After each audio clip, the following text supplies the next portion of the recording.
بسم اللہ الرحمن الرحیم صلی اللہ تعالی علی حبیبہ محمد وآلہ وسلم۔ 7 ہجری میں رسول اللہ صلی اللہ علیہ وآلہ وسلم نے فیصلہ فرمایا کہ خیبر کی طرف لشکر کشی کی جائے۔ مدینہ منورہ کے شمال میں تقریباً 165 کلومیٹر کے فاصلے پر خیبر کی وادی تھی۔ یہودیوں کا سب سے بڑا مرکز یہی خیبر تھا۔ یہاں کے یہودی عرب میں سب سے زیادہ مالدار اور جنگجو تھے اور ان کو اپنی جنگی طاقت پر بڑا ناز اور گھمنڈ تھا۔ یہ لوگ اسلام اور بانی اسلام محمد رسول اللہ صلی اللہ علیہ وآلہ وسلم کے بدترین دشمن تھے۔ یہاں کئی قلعے تھے، انہی قلعوں میں شہر آباد تھے۔ سب سے بڑے قلعے کا نام کموس تھا۔ خیبر کے یہودی دوسرے قبائل کے ساتھ مل کر مسلمانوں کے خلاف سازشیں بھی کرتے رہتے تھے۔ چنانچہ اس مسئلے کو ختم کرنے کے لیے 7 ہجری میں خیبر میں موجود یہودیوں کی سرکوبی کے لیے آپ صلی اللہ علیہ وآلہ وسلم تقریباً 1600 صحابہ کرام کی فوج کے ہمراہ وہاں پہنچے۔ یہودیوں کے پاس تقریباً 20,000 فوج تھی۔ سب سے پہلے قلعہ نائم پر لڑائی ہوئی اور آخرکار قلعہ فتح ہو گیا۔ خیبر کے دوسرے قلعے بھی آسانی سے فتح ہوئے، لیکن کموس جو کہ دشمن کا سب سے بڑا اور اہم قلعہ اور نسبتاً ایک اونچی پہاڑی پر بنا ہوا تھا، اس کا دفاع بھی بڑا مضبوط تھا، وہ فتح نہ ہو سکا۔ مسلمانوں نے اس کا محاصرہ کر لیا۔ قلعے پر تیر انداز تعینات تھے، جو ہی مسلمان فوج قریب آتی وہ ان پر تیروں کی بارش شروع کر دیتے۔ یہودی عورتیں اور مرد قلعے پر کھڑے ہو کر مسلمان فوج کی پسپائی پر ہنستے اور تالیاں بجاتے۔ یہودی قلعے کی دیواروں پر کھڑے ہو کر چلاتے، تم مٹھی بھر لوگ ہمارا کیا بگاڑو گے؟ کیا تم حارس کی طاقت سے نہیں واقف؟ کیا تم لوگ مرہب کی تلوار کا وار سہ لو گے؟ چلے جاؤ یہاں سے۔ جب رسول خدا صلی اللہ علیہ وآلہ وسلم کو یہ باتیں معلوم ہوئیں تو آپ نے فرمایا، اللہ تعالیٰ کے حکم سے ہم یہ قلعہ 40 دن میں فتح کر لیں گے۔ اسی دوران آپ صلی اللہ علیہ وآلہ وسلم کو سر درد کا عارضہ ہو گیا۔ اس بنا پر خود بنفس نفیس لشکر اسلام کی کمان کرنے تشریف نہ لے جا سکے۔ ہر روز کسی نہ کسی مہاجر و انصار کے بزرگ کو کمان سپرد فرماتے اور نصرت کا علم اسے دے کر جنگ میں روانہ فرماتے، لیکن قلعہ کموس کی تسخیر نہ ہو سکی۔ مدارج النبوت جلد 2 میں ہے کہ ایک دن حضرت عمر فاروق رضی اللہ عنہ لشکر لے کر قلعے پر آئے۔ ہر چند کوشش کی مگر داد حاصل نہ ہوئی۔ دوسرے دن حضرت ابوبکر صدیق علم لے کر شجاع و صف شکن صحابہ کے ساتھ کفار کے ایک مقابلے میں گئے، لیکن مقصد حاصل نہ ہو سکا۔ تیسرے روز پھر حضرت عمر بن خطاب نے صحابہ کرام کی جماعت کے ساتھ سخت ترین محاصرہ و قتال کیا، مگر کامیابی نہ ملی اور لوٹ آئے۔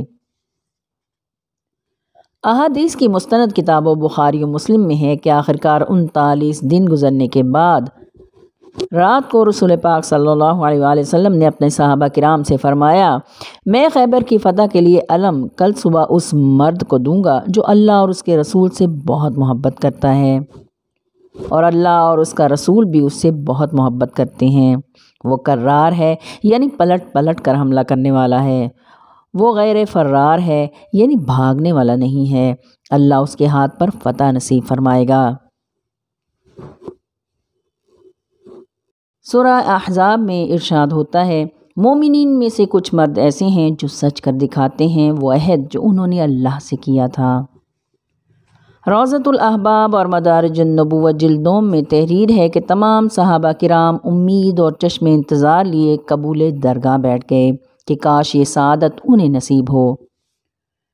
مولوی عبید اللہ امرتسری ارج المطالب اور احمد رضا خان بریلوی شمع شبستان رضا میں تحریر فرماتے ہیں کہ خیبر کا قلعہ کموس فتح نہیں ہو رہا تھا تو اللہ نے جبرائیل کو بھیجا۔ جبرائیل حاضر ہوئے اور عرض کیا، یا رسول اللہ صلی اللہ علیہ وآلہ وسلم، اللہ فرماتا ہے فرشتوں کی فوج بھیجوں یا علی کو بھیجوں؟ نبی مکرم مسکرائے اور فرمایا، میں علی کو چنتا ہوں۔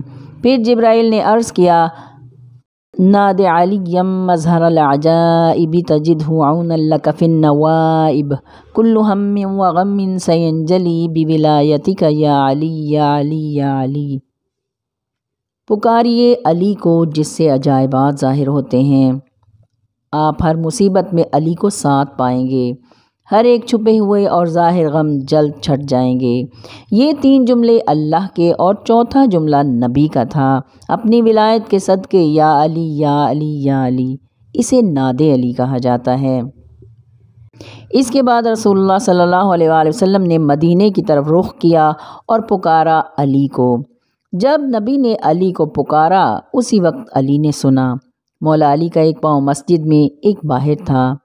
آپ نے فرمایا اپنے غلام قنبر سے، میرے نبی میرے آقا نے مجھے آواز دی ہے، اور اگلے ہی لمحے نبی کریم کے پاس خیبر پہنچ گئے۔ عرض کیا، لبیک یا رسول اللہ۔ مدارج النبوت جلد 2 میں شیخ عبدالحق محدث دہلوی فرماتے ہیں کہ علی ابن ابی طالب آشوب چشم کی وجہ سے مدینے میں رہ گئے تھے اور کچھ عرصے بعد خیبر کی طرف چل پڑے اور وہاں پہنچ گئے۔ خصائص کبریٰ میں روایت ہے کہ علی المرتضیٰ آشوب چشم کی وجہ سے ردیف میں رہ گئے تھے، جو مدینہ اور خیبر کے درمیان ایک جگہ ہے۔ جب نبی کریم نے پکارا تو لوگ مدینے کی طرف دیکھنے لگ گئے، لیکن سلمان فارسی آسمان کی طرف دیکھنے لگ گئے۔ اگلے روز رسول مکرم صلی اللہ علیہ وآلہ وسلم نے صبح کی نماز پڑھی اور دعا کے لیے ہاتھ بلند کیے۔ مالک، خیبر فتح نہیں ہو رہا، تو خیبر کی فتح کو آسان بنا دے۔ پھر اپنے خیمے سے باہر تشریف لائے اور فرمایا، علی ابن ابی طالب بن عبد المطلب کہاں ہے؟ صحابہ کرام نے عرض کیا، ان کی آنکھیں سخت ترین آشوب چشم کا شکار ہیں۔ نبی کریم نے فرمایا، انہیں میرے پاس بھیجو۔ مولا علی آئے تو آپ صلی اللہ علیہ وآلہ وسلم نے ان کے سر کو اپنی ران مبارک پر رکھا اور اپنا لعاب دہن مبارک علی کی چشمان مبارک میں لگایا تو انہیں شفا ہو گئی، گویا کہ ان کی آنکھوں میں کوئی تکلیف ہی نہ تھی۔ پھر نبی مکرم نے فرمایا، اللہ تمہیں گرمی اور سردی دونوں سے محفوظ رکھے، اور نصرت کا علم علی کو دے دیا۔ جب نبی مکرم نے علم مولا علی کو دے دیا تو ایک صحابی نے جرأت کے ساتھ یہ پوچھ لیا، روز قیامت یہ علم کس کے ہاتھ میں ہوگا؟ نبی نے فرمایا، جس کے ہاتھ میں آج ہے اسی کے ہاتھ میں ہوگا۔ مسند احمد بن حنبل میں حدیث مبارکہ ہے، روز قیامت مولا علی پورے اعزاز و اکرام کے ساتھ جنت کی اونٹنی پر سوار ہوں گے، ہاتھ میں علم ہوگا، پورے جلال کے ساتھ آئیں گے۔ لوگ دیکھ کر یہ کہیں گے کہ یہ تو کوئی فرشتہ ہے، تو غیب سے ندا آئے گی، اے اولاد آدم سنو، یہ کوئی مقرب فرشتہ نہیں ہے، یہ میکائیل جبرائیل بھی نہیں ہے، یہ اللہ کے عرش کو اٹھانے والا فرشتہ بھی نہیں ہے، یہ صدیق اکبر علی ابن ابی طالب ہے۔ روایت ہے کہ نبی مکرم نے مولا علی کو اپنی زرہ پہنائی اور تلوار ذوالفقار ان کی میان میں باندھی، پھر فرمایا، التفات نہ کرنا جب تک حق تعالیٰ تمہارے ہاتھ پر قلعہ فتح نہ فرما دے۔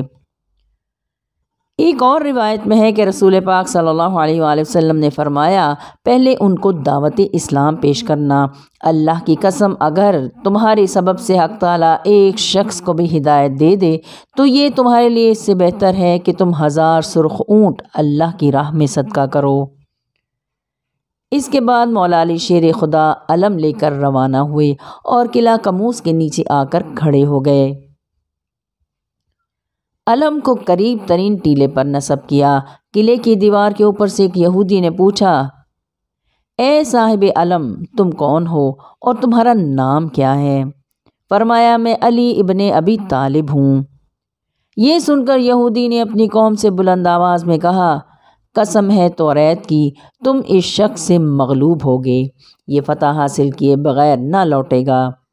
ایک اور روایت میں ہے کہ جنگ خیبر میں مولا علی شیر خدا جب قلعے کے پاس پہنچے تو مرحب کے سپاہیوں نے کہا، ہم نے کتابوں میں پڑھا ہے اور ذائچہ نکالا ہے کہ آپ کو فتح نہیں ہو سکتی، اس لیے کہ فلاں ستارہ فلاں جگہ سے یہاں 800 سال بعد پہنچے گا تو فتح ہوگی۔ آپ نے فرمایا، تو نے نہیں دیکھا کہ جب ہم نے علم گاڑا تو سمجھتا ہے کہ ہم نے صرف علم نصب کیا تھا، ہم نے ستارہ ہی یہاں بلا لیا تھا۔ پھر مولا علی حیدر کرار نے علم ایک پتھر میں گاڑ دیا، پھر نکالا، پھر گاڑ دیا، 3 بار ایسا کیا۔ مرحب سے پہلے اس کا بھائی حارث اپنے ساتھیوں کے ہمراہ قلعے سے مقابلے کے لیے باہر آیا اور آنن فانن مسلمانوں پر حملہ کر دیا۔ کئی مسلمان شہید ہو گئے۔ مولا علی فوری طور پر اس کے مقابل آئے۔ حارث نے کئی وار کیے، سب خالی گئے۔ پھر حیدر کرار شیر خدا نے اپنی تلوار ذوالفقار کے ایک ہی وار سے اسے قتل کر دیا۔ مرحب کو جب اپنے بھائی حارث کے قتل کی خبر ملی تو وہ انتہائی غیظ و غضب کے ساتھ قلعے سے باہر آیا۔ وہ بڑا جنگجو، بہادر اور بلند قد و قامت والا تھا۔ 1000 کے مقابلے میں اکیلا ہی کافی ہوتا تھا۔ وہ 2 زرہ پہن کر 2 تلواریں حمائل کر کے اور سر پر لوہے کا خود رکھ کر مقابلے کے لیے آیا اور رجز پڑھنے لگا۔ خیبر مجھے جانتا ہے کہ میں مرحب ہوں، مسلح پوش ہوں، بہادر ہوں، تجربے کار ہوں۔ میرے خوف اور ڈر کی وجہ سے کوئی میرے نزدیک نہیں آتا۔ میں کبھی نیزہ مارتا ہوں اور کبھی تلوار۔ اگر سارا زمانہ مغلوب ہو جائے تو بھی میں غالب ہوں اور مد مقابل میرے نزدیک خون میں رنگا ہوا ہے۔ یہ سن کر شیر خدا حیدر کرار نے جواب میں فرمایا، انا الذی سمیتنی امی حیدرا، میں وہ ہوں کہ میری ماں نے میرا نام حیدر رکھا ہے، جھاڑی کے شیر کی طرح مہیب اور ڈراؤنا۔ حیدر عربی لغت میں اس شیر کو کہتے ہیں جو دوسرے شیروں کے ٹکڑے ٹکڑے کر دے۔ حیدر نام سن کر مرحب کو جھٹکا لگا۔ اسے یاد آیا کہ اس کی ماں جو کہ خیبر کی بڑی کاہنہ تھی، اس نے بچپن میں مرحب کو بتایا تھا کہ تو لاکھ بہادر ہے مگر کبھی حیدر نام کے شخص سے نہ لڑنا۔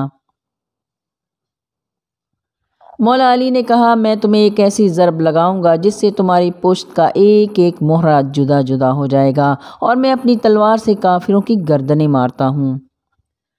قلعے کے اوپر سے یہودی چلانے لگے، مرحب اپنی تلوار نکالو، مرحب اسے قتل کر دو۔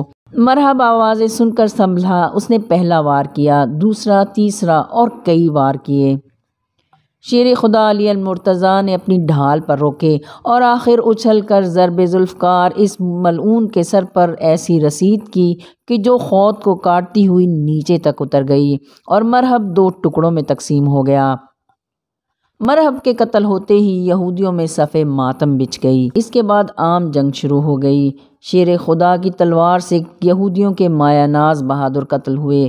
گھمسان کی جنگ میں آپ کی ڈھال زمین پر گر گئی اور ایک یہودی سپاہی اسے اٹھا کر بھاگ گیا۔ مولا علی شیر خدا نے آگے بڑھ کر اپنی روحانی قوت سے قلعہ قموس کا آہنی دروازہ اکھاڑ دیا اور اس کو ڈھال بنا کر جنگ کرتے رہے۔ آپ کے ہاتھوں میں ذرہ برابر لرزہ نہیں تھا۔ جب آپ نے آہنی دروازہ اکھاڑا تو سارا قلعہ کانپنے لگا۔ دروازے کا یہ حصہ اتنا بڑا اور وزنی تھا کہ جنگ ختم ہونے کے بعد 40 آدمی مل کر بھی اسے نہ اٹھا سکے۔ مدارج النبوت جلد 2 میں ہے کہ اس دروازے کا وزن 800 من تھا۔ آپ نے قلعے کا دروازہ جو 20 آدمی کھولتے تھے اسے قلعے کے دروازے کے سامنے والی خندق پر رکھ دیا تاکہ مسلمان لشکر گھوڑوں سمیت قلعے میں داخل ہو سکیں۔ اس جنگ میں 93 یہودی ہلاک ہوئے اور 15 مسلمان شہید ہوئے۔ خیبر کی فتح کے بعد جب حضرت علی المرتضیٰ بارگاہ رسالت مآب میں آنے لگے تو حضور مکرم صلی اللہ علیہ وآلہ وسلم مولا علی کے استقبال کے لیے خیمے سے باہر تشریف لائے اور ان کو اپنی آغوش میں لے لیا اور دونوں آنکھوں کے درمیان آپ کی پیشانی مبارک پر بوسہ دیا اور فرمایا، مجھے تمہاری مشکورانہ تعریفیں پہنچی اور تمہاری بہادری بھی بیان ہوئی۔ بے شک اللہ ان سے راضی ہوا اور میں تم سے راضی ہوا۔ یہ سن کر مولا علی کی آنکھوں میں آنسو آ گئے۔ رسالت مآب نے فرمایا، یہ آنسو خوشی کے ہیں یا غم کے؟ مولا علی نے عرض کیا، یہ گریہ خوشی کا ہے۔ میں کیوں نہ اس بات پر خوش ہوں کہ آپ مجھ سے راضی ہیں۔ نبی مکرم نے فرمایا، صرف میں ہی تم سے راضی نہیں ہوں بلکہ اللہ تعالیٰ اور اس کے مقرب فرشتے جبرائیل، میکائیل اور تمام فرشتے تم سے راضی ہیں۔ کبھی دیوار ہلتی ہے، کبھی در کانپ جاتا ہے، علی کا نام سن کر اب بھی خیبر کانپ جاتا ہے۔